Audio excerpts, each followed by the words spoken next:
வணக்கமகளே. பணக்கார வீட்டில் செல்லமாக வளர்க்கப்பட்டவள் என் மனைவி. எனக்கு தூரத்து உறவான என் மாமாவின் மகள். சிறு வயதிலேயே தாயை இழந்து தந்தையின் நிழலில் துளியும் பேராசை இல்லாமல் பணத்தை சுற்றியே வளர்ந்தாலும் அனைவருக்கும் எல்லையில்லா உதவிகளை செய்யும் பெருங்குணம் கொண்ட பேரழகு படைத்தவள். எங்களது குடும்பம் கூட்டு குடும்பம். தரகர் மூலம் வந்த வரந்தான் அவள். தூரத்து உறவான என் மாமாவின் மகள் என்று தெரிந்தவுடன் கல்யாண வேலைகள் துரிதமாக நடந்தது. பத்திரிகைகள் அச்சிடப்பட்டு 10 நாட்களில் முகூர்த்தமும் குறிக்கப்பட்டது. நாம் ஒன்று நினைக்க தெய்வம் ஒன்று நினைக்கும் என்பதைப் போல அடுத்த வந்த நாட்களில் அனைத்துமே மோசமாகவே நடக்க ஆரம்பித்தது. திருமணத்திற்கு 4 நாட்கள் இருக்க என் மனைவியின் அப்பா நெஞ்சு வலியால் இறந்து போனார். எனக்கு மட்டுமல்ல, அனைத்து உறவினர்களுக்குமே இது பேரதிர்ச்சியாக இருந்தது. என் மனைவி ஆதரவில்லாமல் நின்றிருப்பாள். அவளின் சொத்துக்களை பங்கு போட வந்த உறவுகள் யாருமே அவளுடைய கஷ்டத்தை பங்கு போட தயாராக இல்லை. அவ்வளவு ஏன், என் வீட்டிலும் அவளை பற்றிய பார்வைகளும் எண்ணங்களும் மாற ஆரம்பித்தன. சில வார்த்தைகள் என் காதில் விழுந்து ரணமாக மாற வைத்தது. நான் அப்பவே சொன்னேன்ல, எனக்கு தெரியும் கடைசியில் இந்த மாதிரியெல்லாம் நடக்குன்னு. இது அப்பாவோட அக்கா. சின்ன வயசுலேயே அம்மாவை முழுங்கினவ இப்போ கல்யாணத்துக்கு முன்னாடியே அப்பனையும் முழுங்கிட்டா. தரகர் சொல்லும்போதே எனக்கு சந்தேகம்தான். இது என்னுடைய இன்னொரு அம்மாவாக நான் நினைக்கும் என்னுடைய அண்ணி. எனக்கென்னமோ அவள் ராசி இல்லாதலாக இருப்பாளோன்னு தோணுது. இது நான் உயிராக நினைக்கும் என் தங்கை. இன்னும் நிறைய நினைக்க நினைக்க மனம் கனத்து போனது. என் உறவுகள் மீதான நம்பிக்கையும் தகர்ந்து போனது. அந்த நொடியிலிருந்து இறுதியில் திருமணத்தை அனைவருமே கலந்து பேசி நிறுத்திவிட்டார்கள். என் மனைவியின் கண்ணீர் என் உயிரை அரித்து கொண்டிருந்தது. இறுதி முடிவு எடுத்தவனாய் என் அம்மாவின் முன்னால் வந்து நின்றேன். சிறு வயது முதலேயே நான் கண்ட முதல் தெய்வம் அம்மாதான் என்பதை மனதார நேசிப்பவன். உன் மனசாட்சிக்கு விரோதமில்லாமல் உன் மனசுக்கு எது சரின்னு படுதோ அதை செய் என என் மகனை பற்றி எனக்கு தெரியும் என்றால் என் அம்மா. யார் என்ன சொன்னாலும் நான் உன் கூடவே இருப்பேன், சரியா போ என்றார். அம்மாவை தவிர யாருக்கும் என் மனைவியை பிடிக்கவில்லை. அனைவரின் எதிர்ப்பையும் மீறி எனக்கு குறிப்பிட்ட அதே முகூர்த்தத்தில் ஒரு சின்ன கோவிலில் என் அம்மா தாலி எடுத்து கொடுக்க 3 முடிச்சு போட்டு அவளை என் மனைவி ஆக்கினேன். தன் கௌரவம் பாதித்ததாக அப்பா சொல்ல, தன் எதிர்காலமே நாசமானதாக என் தங்கை சொல்ல, என் கூட பிறந்தவன் செத்துவிட்டான் என்று என் அண்ணன் சொல்ல, இன்னும் எண்ணற்ற உறவுகளின் சாபங்களோடு என் எதிர்காலம் தொடங்கியது. அம்மாவின் அடம்பிடிப்பால் எங்களுடைய சாந்தி முகூர்த்தமும் குறிக்கப்பட்டது. தற்சமயம் முதலிரவு அறையில் நான் நுழைந்தேன். கட்டிலில் கண்ணீருடன் அவள் அமர்ந்திருந்தாள். கதவுகள் திறக்கப்பட்டதும் பட்டென கண்களை துடைத்து கொண்டாள். என் அருகில் வந்தும் அமர்ந்தாள்.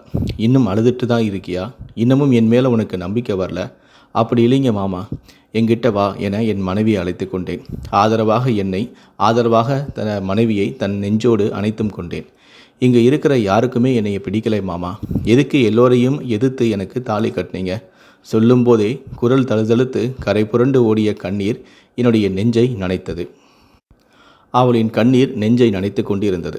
அம்மு, டேய், என்ன பாரு சொல்கிறேன் இல்லை. மெல்ல நிமிர்ந்தாள். உன் கண்ணில் கண்ணீரை பார்க்கவா எல்லோரையும் எதிர்த்து உன் கழுத்தில் நான் தாலி கட்டினேன் என்று கேட்டேன். அவள் கண்கள் சிவந்து கன்னங்களும் சிவந்து அவளின் காயங்கள் எனக்கு தெரியப்படுத்த அவளை சமாதானம் செய்யும் பொருட்டு என் மடியிலேயே ஆறுதல் படுத்தினேன். அவளது கண்களுக்கே வலிக்கும் அளவுக்கு அழுது கொண்டிருந்தாள். உறங்க அதிகாலை ஆனது. என் மடியிலேயே இருந்த அவளை எழுப்ப என் மனதுக்கும் இடம் தரவில்லை. என் கண்களும் விழித்தவாறே விடிந்தும் போனது. 7 நாட்கள் ரணமாக கரைய ஏச்சுகளும் பேச்சுகளும் நான் இல்லாத தருணங்களில் என் உறவுகள் என்னவளை வதம் செய்தன. எனக்குள் அடக்கி வைத்திருந்த ஆத்திரங்கள் அனைத்தும் வெளியே வரும் தருணமும் வந்தது. யதார்த்தமாக நான் உள்ளே நுழைந்த சமயத்தில் என் தங்கையும் அண்ணியும் என் மனைவியை வார்த்தைகளால் வசைப்பாடி கொண்டிருக்க, கண்களில் கண்ணீருடன் பாத்திரங்களை கழுவி கொண்டிருந்தாள் என் மனைவி. எதையுமே கண்டுக்காதது போல என் அப்பா ஊஞ்சலில் பேப்பர் படித்து கொண்டிருந்தார். இதுவரை வராத கோபங்கள் அனைத்துமே ஒன்று சேர என் தங்கையை அருகில் அழைத்தேன். பலார் என்று விழுந்த அறையில் பொறிகலங்கி 3 முறை சுற்றி சுவற்றில் மோதி கீழே விழுந்தாள். அவளிடம் இந்த 20 வருடங்களில் கண்டிப்பாய் கூட நான் பேசியது இல்லை. என்னிடம் செல்லமாக வளர்ந்து என் தங்கை வாங்கிய முதல் அறை. அப்பா பதறியபடி ஓடி வர, அண்ணி பயத்தில் நடுங்க, என் மனைவி என்னை தடுக்கும் பொருட்டு குறுக்கே வந்து நின்றாள். அம்மா வீட்டில் இல்லை என்பது உறுதியானது. சத்தம் கேட்டு வெளியே இருந்த பெண்களும் உள்ளே ஓடி வந்தனர். சி, நீங்கள்லாம் பொம்பளைங்க தானா? அவளும் ஒரு சராசரி பொண்ணு தானே. இதுவே உங்கள் கூட பிறந்த பிறப்பா இருந்தால் இப்படியெல்லாம் பேச மனசு வருமா? ஏற்கனவே காயப்பட்டு வந்து நிற்கிறவளை எல்லாரும் சேர்ந்து அவள் மனசை குத்தி கிழிக்கிறீங்களே. ஆள்காட்டி விரலை உயர்த்தினேன். உங்கள் எல்லோருக்கும் அவ்வளோதான் மரியாதை. உங்களாலேயே அவள் கண்ணில் இருந்து ஒரு சொட்டு கண்ணீர் வந்தாலும் எல்லோரையும் தூக்கி தொங்க விட்டுருவேன், ஜாக்கிரதை. ஆத்திரம் ரணமாக, நான் உன் தங்கச்சிடா. நேற்று வந்தவளுக்காக என்னையே அடிச்சிட்டல்ல. நான் உன் மேலே எவ்வளவு பாசம் வச்சுருந்தேன்னு தெரியுமாடி உனக்கு? என்னைய மாதிரியே நான் இல்லாத சமயங்களில் உன்னை அண்ணியாக நினைக்கலனாலும் கூட பரவாயில்லை. அவளை ஒரு மனுஷியாக கூட நினைக்காத உன்னை என் தங்கச்சின்னு சொல்கிறியா? இதோ பார், நீ என் தங்கச்சி, அவ்வளோதான். அவள் என்னோட உசுறு. அவள் மனசு கஷ்டப்படுறதா யாராக இருந்தாலும் என்னால் மன்னிக்க முடியாது. சண்டைகள் பெரிதாக, அண்ணன் வந்து பிரிவினையை உண்டாக்க, அப்பா வீட்டை விட்டு வெளியே போகச் சொல்ல, இறுதியாக அம்மா வந்து சேர்ந்தாள். வீட்டில் நடந்த கலவரங்களை அனைவரின் முகங்களில் வைத்து யூகித்து விட்டாள். கண்ணீருடன் என் முன் வந்து நின்றாள். அம்மாவின் கண்களில் 1000 அர்த்தங்கள் புரிந்து கொண்டேன். வாடகை கார் வந்து நிற்க, நீ போய் காரில் உட்காருமா, நான் அம்மா கிட்ட பேசிட்டு வரேன் என்றேன். இல்லை மாமா, நானும் உங்கள் கூடவே இருக்கேன், நீங்கள் பேசுங்க, சேர்ந்தே போயிடலாம், குரல் தழுத்தபடியே சொன்னாள். அம்மாவிடம் திரும்பினேன். எனக்கு கண்களில் நீர் கோர்த்தது. அம்மா, இவ எல்லோத்தையும் விட்டுட்டு வந்தவ இல்லை, எல்லோத்தையும் இழந்துட்டு வந்தவ. எல்லாமே நான் தானே, என்னை மட்டும் நம்பி வந்திருக்கா. நீ தானே சொல்லுவ, உன்னை நம்பி வந்தவங்களுக்காக உயிரையே கொடுக்கணும்னு. உயிராகவே வந்தவளை மட்டும் எப்படிம்மா விட்டு கொடுக்கறது? நான் உன் பையம்மா, எந்த சந்தர்ப்பத்திலையும் தடமாற மாட்டேன். கனத்த பெருமூச்சுடன் நான் போகிறேம்மா. நாங்கள் எங்கே இருந்தாலும் எங்களுடைய நினைவு எல்லாமே உங்களை சுற்றியே தான் இருக்கும். யாருக்காகவும் பேச முடியாமல் கண்ணீருடன் வழி அனுப்பி வைத்தாள் என்னுடைய அன்னை.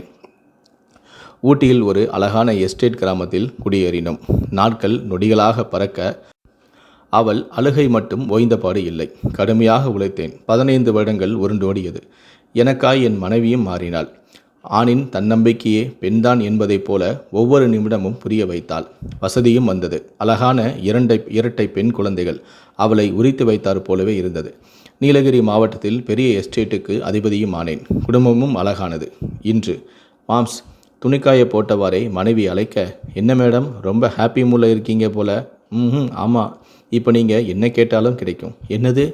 என்னடி மளிகை கடைக்காரன் ஜாமான் கேட்குற மாதிரி இருக்குது. அது சரி, பொண்ணுங்கள்லாம் எங்கடி, இன்னும் ஸ்கூல் பஸ் வரலையா?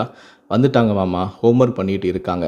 சொல்லியபடியே நெருக்கமாக வந்து நெஞ்சில் சாய்ந்தபடியே, மாமா, என்னம்மா, எனக்கு ஒரு பையன் வேணும். வரும்போதே மளிகை கடையில் வாங்கிட்டு வரட்டுமாடி தங்கம்? கிண்டல் பண்ணாதீங்க மாமா. அப்படியே உங்களை மாதிரியே அம்மா மேலேயும் பொண்ணு மேலேயும் பாசம் வச்சு நேசத்தாலேயே எல்லோரையும் முருக வைக்கிற மாதிரி, உரிச்சு வச்ச மாதிரி. ப்ளீஸ் மாமா. அது சரி, விவரம் தெரிகிற வயசில் பொண்ணுங்களை வச்சுக்கிட்டு ஏண்டி இப்படி பேசுகிற? பட்டன விலகினாள். நைட் ரூமுக்கு வருவீங்கள்ல, வாங்க வாங்க, என் கன்னத்தை கிள்ளியவாறே சொல்லிவிட்டு திரும்ப, அடி பாவி, அசந்து போய் நின்றேன். இருவரும் சிரித்தபடியே மாடியிலிருந்து கீழே இறங்க, உள்ளே ஒரே சிரிப்பு சத்தம். என் அம்மா வந்திருந்தார்கள். பார்த்தவுடன் எங்களுக்கு கண்ணீரே வார்த்தையாக வர ஓடி வந்து அணைத்து கொண்டால் இருவரையும். இனிதாக தொடங்கியது என் வாழ்க்கை பயணம். அம்மாவிடம் மகனாக இருக்கலாம், அக்காவிடம் தம்பியாக இருக்கலாம், தங்கையிடம் அண்ணனாக இருக்கலாம். ஆனால் மனைவியிடம் மட்டுமே எல்லாமுமாக இருக்க முடியும். மனைவி என்பவள் மனையை ஆள்பவள் மட்டுமல்ல, மனதுக்கு பிடித்த குடும்பத்தினர் அனைவரின் மனதையும் ஆள்பவள். ஆண் குடும்பத்தின் உயிரெழுத்து, பெண் என்பவள் குடும்பத்தின் தலையெழுத்து. மனைவியை எந்த சந்தர்ப்ப சூழ்நிலையிலும் யாருக்காகவும் விட்டு கொடுக்காதீர்கள். ஏனெனில் குடும்பம்தான் அவள் காணும் அழகான உலகம். இந்த வீடியோவை பற்றிய உங்களுடைய கருத்துக்கள் என்ன அப்படிங்கிறத கீழே இருக்கக்கூடிய கமெண்ட் செக்ஷனில் மறக்காமல் சொல்லுங்கள். முடிந்த அளவுக்கு இந்த வீடியோவை மற்றவங்களுக்கும் ஷேர் பண்ணுங்கள். மேலும் இது போன்ற பல வீடியோக்களை பார்க்கணும் அப்படின்னு நினச்சிங்கன்னா மறக்காமல் சேனலை சப்ஸ்கிரைப் பண்ணுங்கள். நன்றி, வணக்கம்.